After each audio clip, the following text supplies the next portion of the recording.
ఓయ్, ఏంటి అలా చూస్తున్నావు? ఎక్కడికి వచ్చామని ఆలోచిస్తున్నావా? అదే నోయ్ కైలాస భూమి. అర్థం కాలేదా? శ్మశానం అండి. ఏం చేసినా, ఎంత సంపాదించినా, ఎన్ని భోగాలు అనుభవించినా, ఎన్ని రోగాలు చూసినా చివరికి రావాల్సింది ఇక్కడికే కదా.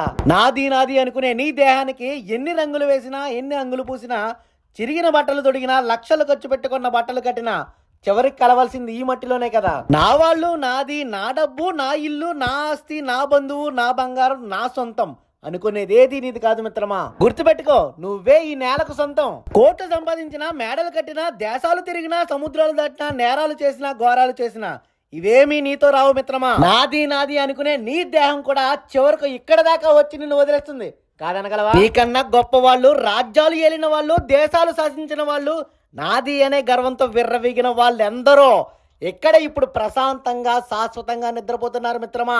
అందుకే బ్రతుకున్నన్నాళ్ళు సంతోషంగా ఉన్నామా, మనకి తోచినంతలో పొరుగు వారికి సాయం చేశామా అనేది మాత్రమే ఆలోచించు మిత్రమా.